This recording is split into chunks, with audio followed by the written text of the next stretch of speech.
Знаеш ли,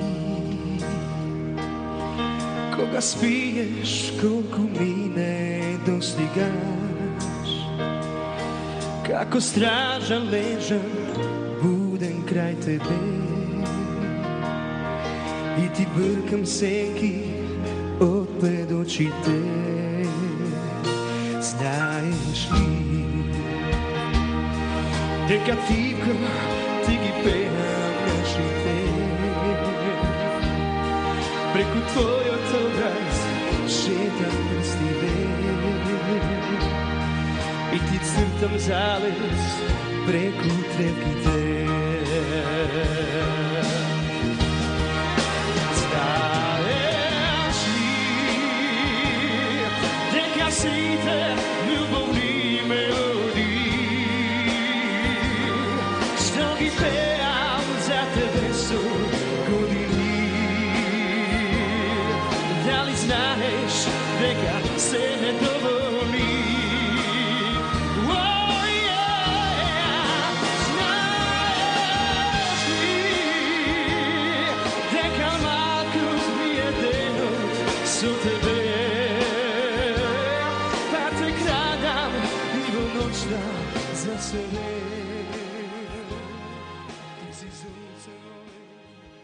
Стар Скопјанец. И кога велам Стар Скопјанец, мислам на она во Чаир. Не случајно вие рековте се дели то Чаири, едно беше да си од Чаири. Што е магијата на тој Чаир? Чаири има магија. И Владо Јаневски мислам дека од Чаир, така? Владо, сега он ја продаде куќата, мислам не живее веќе, ама од таму потекнува. Фуфо мислам дека ви од Чаир. Фуфо од Чаир. Еден куп плејада на Првиот луѓе. хор во Македонија е направен од на браќата Шуплевски, Гане и Драги, татко им, Трајко Шуплевски, во црквата во Чаир. Првиот хор воопшто. Значи, има таму и многу други има, сега да не ги набројувам. Уште еден имам од Чаир, кој што не е заеднички. Нице Диджокеј сте чули? Да. И уште еден имам. Тој не е заеднички, мене ми е роднина, вам ви е по струка. Првиот на танец, Љупчо Маневски, Мишко. Љупчо Маневски, е. И тоа е, ја таму одев како дете. Ти треба цела емисија, ако ги почнам да ги бројам сите кои се од таму све. Но нема врска тоа, да ви кажам. Нема од кај си, што си. Не, види, има Чаир нешто. И има нешто, не можам да го дефинирам што е, ама има нешто мангупско, нешто фраерско, нешто има во Имаше тој фраерско, Чаир, ама беше и озлогласена насагла, да речеме, од другава страна на Вардар беа као, знаеш, елитата? Елитата, а таму бевме ние чаирчари.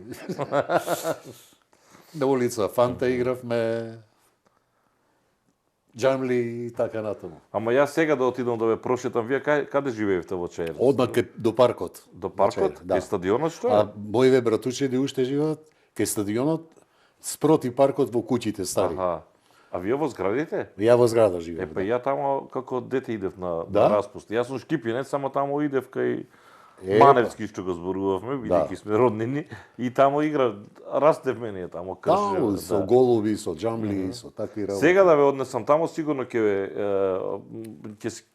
се наежите да поминете таму. Често врвите? Јас се наежувам, одам често. Имате нешто таму? Не, него ме влече некоја сила невидена. Со точако идам, обавезно поминувам. Секој ден. Со точако идам. И поминувам од кај ја паша по тие уличките. Има нешто што ме привлекува.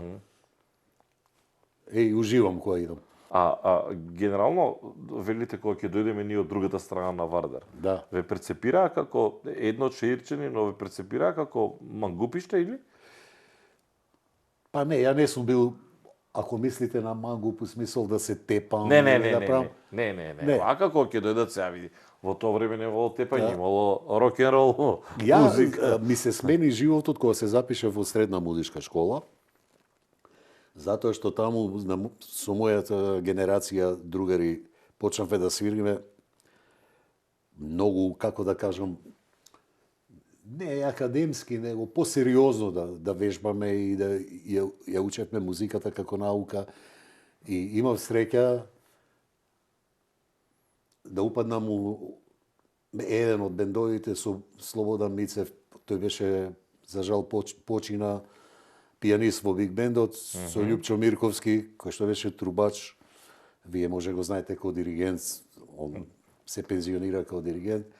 И имавме многу интересни.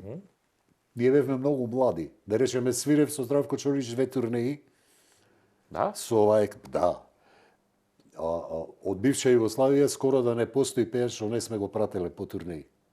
Од Вашиот Лео бенд? Мартин, да. Мишо Ковач, да не ги набрајам сите.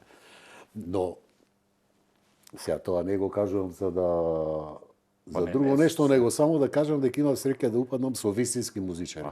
Многу е важно со кој ќе почнете да работите, со кој. Зашто ако остане у Чаир, тоа ќе беше Малско? и малско и аматерски, да ви кажам. Така да, попрофесионално од таму. Пред да се пензионирам, инаку јас завршив како пензионер, како музички продуцент во редакцијата за народна музика. Го снимав народниот оркестар, чалги и народни инструменти. И така се пензионирав. Но при крајот, од кога Коце отиде во пензија, го менував него во биг бендот. Она пред малку што кажав. Кој има чувство за музика, има, кој нема. Растурија и биг бенд, и народен оркестар, и чалги, и народни. Значи, се што беше огледало на македонската култура, они го растурија. А кој сега неќам за тоа да зборам, јас пак го чувам како посебна тема тој дел. Затоа велам дека ми е слаба точка. Тоа е најголемата трагедија што можеш да се чуе, да се случи. Со Кире Костов лесна му земја. Да. Последно ме пуштија да влезам во студиото, јас просто бев фрапиран од тоа што го видов таму. Да. Прашина. Таму каде што снимали Биело дугме, значи оставено на забот на времето, никој да не го интересира буквално. Значи одговорните директно што се инволвирани во тоа имаат прашина во мозокот. Прашина во студиото нормално кога не се работи прашина. Ама ти имаат прашина во мозокот и како со гума, ништо не значи тоа за нив. Бришат све. Мислиш ли дека е малку повисока причината за тоа? Па што да мислам, рибата од главата смрди. Од аспект на, значи, сега може малку е прегрубо. За мене не е тоа немање пари. Какви немање пари? За мене не е тоа немање прашина. Напротив, дури мислам дека како некој намерно да се обидува да го... Не можеш ти да немаш еден биг бенд. Па не сте далеку од вистината. Затоа што нас тоа ни е тој идентитет и тоа ни е таа борба кога збориме за јазик побого во пети постанувале Васка Илиева да пеат на македонски. А вие не гледате што се случува? Прво презентери на телевизија, не само на македонска телевизија, излегуваат него знаат јазикот. Како е можно тоа? Јас како музички продуцент не смеев у студио да запалам миксета ако не добиев од тројца лектори написмено дека овој текст може да се снима или не може. Оти пазете, ние кога разговараме во кафуле или негде на улица, можеме да разговараме во жаргон, не е проблем, никако. Ама во медиум да излезеш да не го познаш македонскиот јазик, тоа е нонсенс. Нели? Или пак еден од водечките директори или една од водечките директори да даде изјава како не е срам. Што ке ми е биг бенд, вие ке ми свирите Глен Милер, ке си купам CD оригинал од Америка и ќе го пуштам. Па тогаш што ке ти е музичка, филхармонија, опера, што ке ти е Моцарт да свират, Бетовен? Многу се сеќавам. Ке си купиш на тие време. Што ќе ти е фудбалска репрезентација? Гледај ги на телевизија. Што ќе ти е? Значи до таму, до тој степен ненормални луѓе работеа, простете ми на израз. Не, па јас сум револтиран затоа дека реагирам. Па јас меѓу другото, јас магистрирав на тема архивата во МТВ и во споредба со европска. И затоа ми мене таа толку болна тема и малку тешко да влезеш во таа машинерија. Тоа е една посебна тема за дебата. Значи да не ги интересира архивата и видео и музички, таму има емисии спектакуларни. Све запуштено, све на... Па јас затоа мислам или е све запуштено или некој си го има земено. Што да земе, таму не постои тоа таму. Многу се уништени.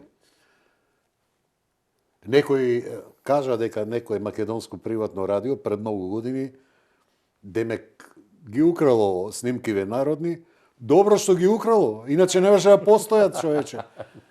Дајте ми го малку моментот на, бидејќи јас малку може би ве шалтам од тема на тема, меѓутоа ќе се навратам помалку и увертира правиме, но малку тој чаир, тоа детство, како поминува, вие ги фативте тие златни времења југословенски, како се случува? Прво не сте гитара, мислам дека кларинет беше првиот инструмент, така? Или... Јас завршив средно музичко на кларинет. Со еден сарбизам ќе кажам пропали кларинетиста. А кога почнува прво она љубовта кон музиката? Уште баш како мал, што велите? Ја од таа љубов кон музиката и талент кон музика бев примен на 6 години во основно училиште, во прво оделение. Инаку не можеше на 6 години, мораше 7 да имаш. Вие на 6 ве примија? На 6 ме примија затоа што... А што правевте? По дома свиревте? Отидов таму и свирев на армоника, нема врска, нешто лесно, билјана платно белеше и учителот што ме зема, вика, доаѓаш, ако имаш 6 години. Сакам да ви кажам, тоа човек се раѓа за нешто, само многу е битно во текот на годините на растежот да го открие талентот што го носи во себе.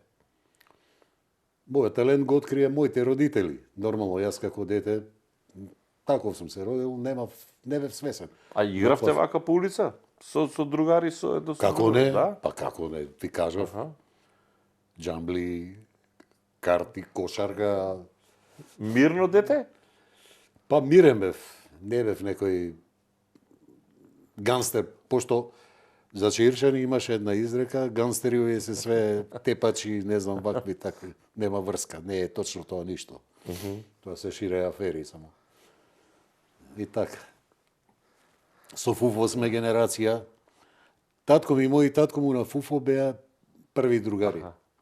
А основно завршувате тамо во Чаир, така? Во Чаир, да. И потоа оди тамо се запишувате, стари, на 6 години се запишувате прво оделение?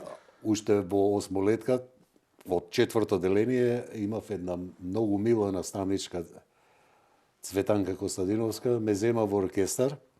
Прво гитара, она ме научи да свирам, буквално. И после 1 или 2 години ме стави на контрабас. И може би целата захвалност ја должам токму нејзе. Таа ме усмери на овој пат, сега кај што сум. Она ја примети мојата љубов со музиката. Јас бев прв на оркестар, на хор. Многу деца, знаете, не ќе додат на тоа, бегаат од часови. Јас прв едва и чекав да имаме таква настава. И она тоа го виде и ме помогна. И зборуваше и на татко ми и мајка ми дека не треба да погрешат, мора да ми дозволат да одам по музичка школа. Ако има денес Фолкфест во Ландова, да, во тие години, и Реал Мадрид, Барселона или Југославија, Шпанија, што ќе гледавте? Југославија, Шпанија. Па што да ви кажам, растен сум у такво време. Не можам да негирам сега. Средно музичко? Средно музичко, па после музичката академија. Група ФИС е од тамо името ФИС? Од тамо, првата група што имав. ФИС. И кој бевте? ФИС. И остана ФИС цел живот. А зашто ФИС? Па зашто не може у Чаир да си да немаш надимак. Тоа не постои такво нешто. Нема прекар. Човек без прекар, сите су прекари. Да, бе, Лјупчо Николовски Фуфо, Лјупчо Трајковски ФИС, сите. Ама добар прекар. И прва група ФИС на колку години? Имаше на татко ми еден комшија, како го вика, Крива вилица. Крива вилица. Да. И така е тоа некоја. Мореќути ФИС што ме завика, можеше полошо да... Првата група кога е? Па ви кажав, од 4-то, 5-то оделение почнав. 5-то оделение почнувате со група? Да. И што Уште свиревте не Не ни знаев да го наштимам басот, па една праена бас гитара купивме од една група Г имаше, се вика во Карпош. Добро. И они си купија оригинални гитари и сега ги продава овие стари праена резбана. Дај на деца. Да, да. И што свиревте? Па прва песма ни беше Black Knight од Deep Purple. Си ја чул? О, да. Smoke on the Water. Smoke on the Water, да. Тие песми ги свирев. А како ги свиревме, тоа е друго за никаде, ама... за никаде се. Па, дечишта, што знаат да свират? Ама после поднаучивме малце. Чека, ги слушавте и ги свиревте? Така учевте? Да, од long play плочи. Аха. У подрумче, тогаш беа популарни клубчиња, ги викавме ние. У подрум, грамафон, оној најстариот модел. Така и по цел ден тоа. Дури не ги излижавме плочите, не ги искршив. Колку таков тип на живот во тоа време? Вие велите ние чирчени, ама знаеш имаш бенд. И сега ти некако стануваш главен, не само во Чаир, туку стануваш главен во Скопје, веќе си фраер. Веќе кога дојдовме веќе да на журки сега кои си на ФИС или на не знам после имате уште една група па доаѓа Урневес ако не се лажам. Тоа е покасно. Тоа е покасно, но пред тоа во средна школа. Во тие младински денови тие. Пак има еден мангупски момент. Има. И ден денес е убаво да знаеш да свириш гитара. Не знам добро. Види, и убаво, ама и кога си млад не е толку убаво, зашто кога ќе отидевме негде на така наречена журка, ај свири нешто. Ти ќе треба да им свириш гитара, овие ќе се спанџаат една со друга, ти ќе останеш сам. А ти си им свирач. Тоа е пак. Инаку, кога дојавме веќе 8 деление таму негде 7-8, почнавме да свириме игранки во економското училиште во Чаир, во Драчево, во местна заедница, во Бутел. И доаѓа гужва? Доаѓа дечишта као нас. И како да ти кажам, интересно беше. А на Корзо во Белимбегово сме свиреле. Во Белимбегово? Да. По една сала беше таму, не знам што е сега таму, дали постои уште. Свиревме. А ова што кажуваш со Урневес, тоа беше многу подосна. Кога се запишав во средно музичко училиште, почнав да одам интензивно во пионерскиот дом Карпуш. И таму свира една група, постари од мене, меѓу нив беше и Драган Вучич, феноменален музичар. Да, и он беше басиста. Он беше басиста. Беше, па ја некоја таква каризма со него, све после него влегувам у бендовите. Имаше една група Уникати, он ја напушти, ја влегов и после од таа стана Урневес. Имаше група... И Вучич беше Урневес или после? Не, Уникати па после. Вучич беше у група Македонија, со Верица Ристевска, и излезе он ја на негово место. И у Тавче гравче да не бевте? Не, бев во Кода. А, во Кода? Вучич беше во Кода и излезе, ја дојдов. И све така ме прати некоја... Сега во Кода беа кој? Дамири Мери, Дамири Мери, Менду Мече, Цуле и Милан Кацарски. Хармоникаш. Чека, Урнебес е средна школа? Беше... Не. Во Урнебес беа Миле Лукаров, сега е покоен. Добро. Композитор и пианиста. Стојан Димов, свири сега со Брегович, пише 15 години со него е. Професор иначе по кларинет. И прв кларинетист на Македонска филхармонија. Молам? Тамо беше и Стојан? Он беше, да. Свиреше саксофон и кларинет. Шуте Валентино Бенедети гитара. Молам? Шуте не беше? И Шуте. Шуте беше, знам дека го гледам пати посеќавање со Шуте уште свириме заедно, ова трио што ви го спомнав, чест трио, уште сме заедно. Шуте фантазија. Ќе го видам често тука во влај, ќе ви се прошета негде. Му се восхитувам на годините, која кондиција, која желба, која... И мислам дека една од главните искри во синтезис групата е Шуте. Да го поделам вака на делови. Значи, основно ви е ФИС, во средно доаѓа Уникати, Урнебес. Уникати и Урнебес? И оваа група што ја спомнам, немавме име. Со Љупчо Мирковски Арлекини, со Боби Мицев, што ги пратевме пејачиве, значи тоа бевме не модни реви, не турнеи. Ја имало моменти по месец дена дома не сум доаѓал. Деца мали ми порасна, ја не сум ги видел како мали кои беа бебиња. Од што бев нон-стоп на пат, нон-стоп, цело време.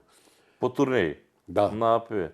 Тоа ве бира... Не е избор на убавица ваму, не модна ревија у Струмица, не знам у Приштина, не знам каде не, све. Јадран ни беше... На Јадран свиревте? На Јадран. На Цело Јадран лето. имаме една многу интересна случка, кај што свиревме со Смилја Митревска, тогаш не беше она толку популарна. Не знам дали знаете за незе, ние публиката ја знае како пејачка на народна музика. Да знаете она како пее шпански, италијански, американски, забавни, француски. Коса ќе ви се крене на глава. За И она шпански беше знаев. атракција невидена. За шпански знаев. Да, во Сплит свиревме заедно. И многу места, да не ги набројам сега, да не ве замарам. Чека, она почна, бидејќи се договаравме со неја, она почна во Тавче Гравче, така почна со Драган Вучич и потоа отиде... Тавче Гравче после го направила. го Претходно направи. свирија со Драган Вучич, што да ви кажам. Они од тоа живеева практично. Да речеме, јас бев работен во МРТ и бев малку ограничен со патување, ама сепак наоѓав кривини и одев. А они буквално живеева тоа и нема место во Југославија кај што не свиреле. Драган Вучич беше човек со идеја, музичар феноменален, басиста. И имаше таква каризма да ги направи. И он ја направи и Кода, и еден од основачите, и Тавче Гравче. И навистина има многу голем успех, они. Аха. Сега средна школа, па журки, па настапи, па бендови. Да, тоа е. Реагира професорите или? Па реагираат. Така, пошто... Нормално ќе реагираат. Прво ни беше забрането. Тој ден денес е така. Да. Вика, каков си ти академски музичар, ќе свириш по така наречени тезги. Ама знаете како, музиката е школа. Човек убаво е да помине се, да ги види и добрите и лошите страни. Да речеме, ја кога свирев, да речеме, со Урнебес или со Кода, свириме некоја забава или нова година и секојаш музичарите ги става или на промаја, или до ВЦ, или... Тоа се тие работи кои што човек, знаеш, ги учи у животот и после нормално одбира кај ќе оди, но не го спомнав и фактот работа. Значи не треба да се занимари. Некои викаат 1% талент, 90% работа. Некои викаат обратно, 90% работа, 1% талент. А јас би рекол, подеднакво е важно едното и другото. Посветеност. Значи, нема нешто ако човек се посвети и го работи, што се вика, од душа и од срце, да не успее. Не постои такво нешто. Мора да успее. Руселе моје убаво, што ти се руси косите. Руселе моје убаво, што ти се благи думите. Со Бога листи вечерава, што си ми толкувала. Од Солуна до Стамбола, далема момче срам тебе.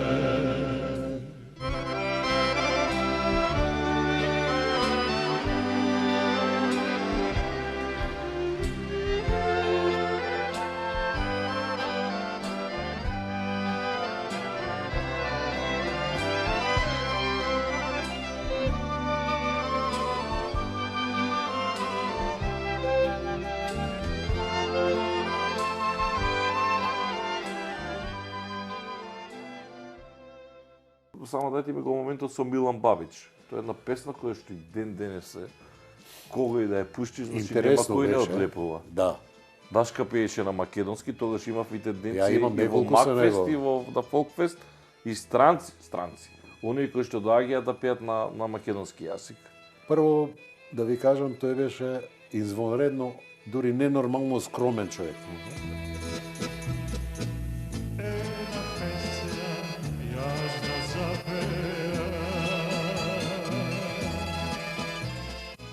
Таа требаше ја прифати да ја пее овој кажи го е Тома Здравковиќ. Ја прифати. Стварно? И у тој момент кога требаше да се снима, он се разболе, беше у болница. И Костадин вика, абе има еден Милан Бабич се вика, сум го гледал пееше на некој фестивал во Босна, многу убаво пее.